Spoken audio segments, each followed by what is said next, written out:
but it was the Big Town Playboys becoming the Honey Drippers, and that was Mike Sanchez, Andy Sylvester, who'd been in, he just was God's gift to 1961 lead guitar playing. It was just so good. I remember, because it's mostly about memory, isn't it? Until you make a new record.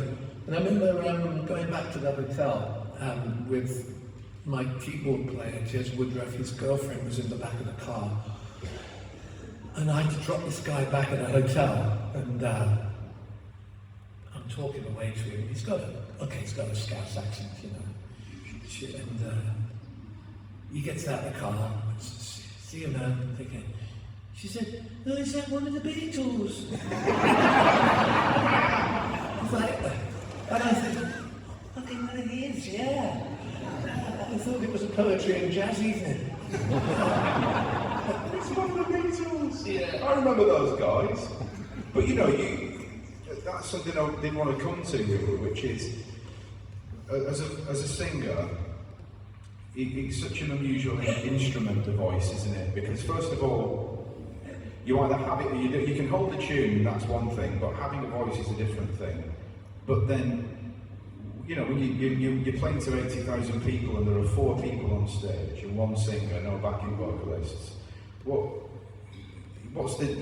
must have to kind of over-sing a lot just to fill in the gaps, whereas is that one of the real attractions to something like Saving Grace? You've got all these different textures at live, not just on record, but you've got that support. It must be quite nice. It's a trippy, psychedelic tapestry of people playing and adding parts so nobody gets in anybody's way. And sometimes you can just see the eyes rolling.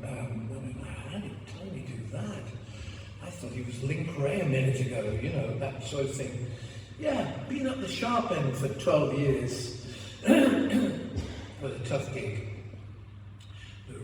You know, once I'd always been the only singer in the bands that I was in, and that was fair enough. In those days, in the times of the beat groups, people would go up to the microphone and go do a harmony, and then bit by bit, I realised it's a really tough job because we didn't have. You were saying that you couldn't hear me in these things here. Well, we didn't have those things.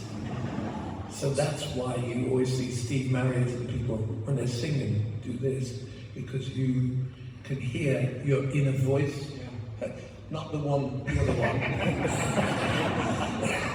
Nobody wants to listen to that. No, I've heard people who've got it, but I haven't met them. So I mean, it was a tough call being up the front there.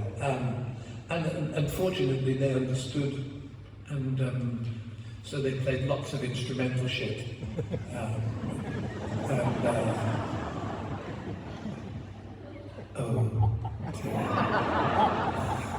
Well, it's somebody else's turn next. So it was good fun, and I always I was learning. I was doing a BBC course on Teach Yourself Welsh at the time. I didn't see that coming. I gave you some of it in the dressing room, and so I had a textbook on the piano.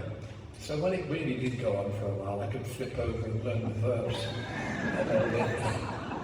Halfway through Moby Dick. No, we didn't stick around for that. We'll just pop across the car park and we'll have a couple of pints and then we'll come back. And Something similar to that. Yeah. Something similar to that. I mean, that's the thing about going back to this record, you know.